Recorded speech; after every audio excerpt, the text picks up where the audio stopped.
Well, the taxes are so exorbitant in Brisbane, I've decided to cycle to the Gabba today. The theme of today's show is Feats of Endurance, and England have certainly produced one with the highest ever score in their history for 1 wicket down, 517 for 1, and Alastair Cook, a 10-hour innings of 235 not out, the highest ever score at the Gabba, beating Sir Donald Bradman's record. Amazing. But for amazing feats of endurance, this man beats the lot.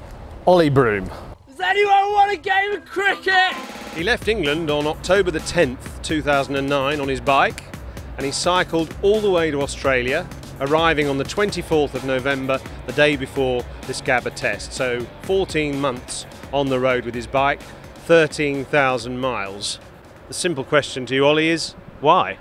For the adventure, Simon. You know, fancied. It was almost a sort of selfish quest for adventure at the start, and I thought if I'm doing it, I can raise a bit of money for charity and make it into a project. So I cycled to the Ashes. Well, this is your bike, and I know you had your cricket gear on the back, so you played some cricket on the way, right? Yeah, I did. I had my bat and a pair of whites most of the way, and a ball as well. Yeah, I played some fantastic games in over about 20 countries actually, 20 out of 23.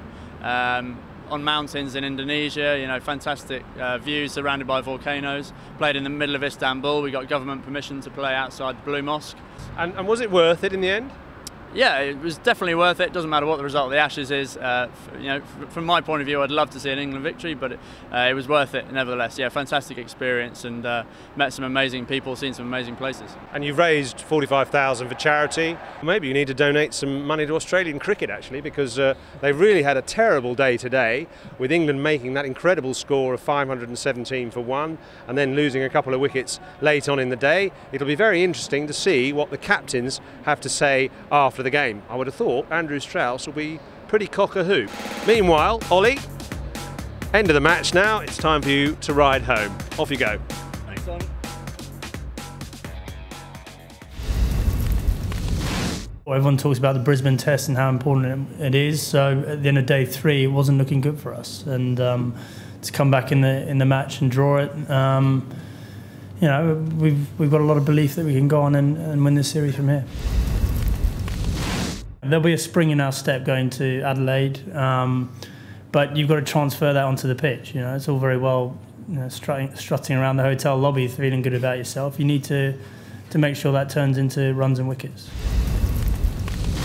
There's no hiding the fact I felt we could have bowled a lot better as a group. Felt like I sort of exhausted every option as far as trying to do different things with fields and tactics and whatever else, and we just weren't able to break their top 3 or 4 players. You know, I thought they played exceptionally well. I thought Strauss and Cook were very good against the new ball the other night, and then you know, Cook and Trott today and yesterday afternoon today were outstanding. So yeah, it was hard work for our boys. They're all pretty tired down there at the moment, and if we get a flat wicket in Adelaide again, we've got to make sure we're a whole lot better than we were this game for sure.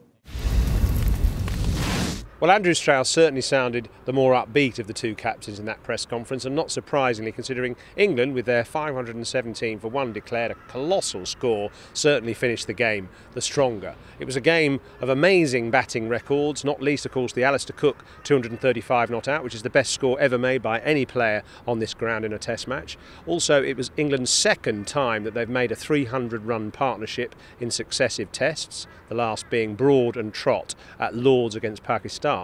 And also, it was the first time since 1924 that 3 England batsmen, the top 3, all made 100 in the same innings. Amazing stuff. It underlines the fact that that was a bowler's graveyard, and Adelaide is going to be even flatter. How the teams take 20 wickets on there is going to really exercise the minds of the captains. Most significantly though, England have emerged from Fortress Gabba unscathed, a place where Australia haven't lost since 1988. Now we're all off to Adelaide, and we'll give you a preview of that test match, which starts on Friday in a couple of days.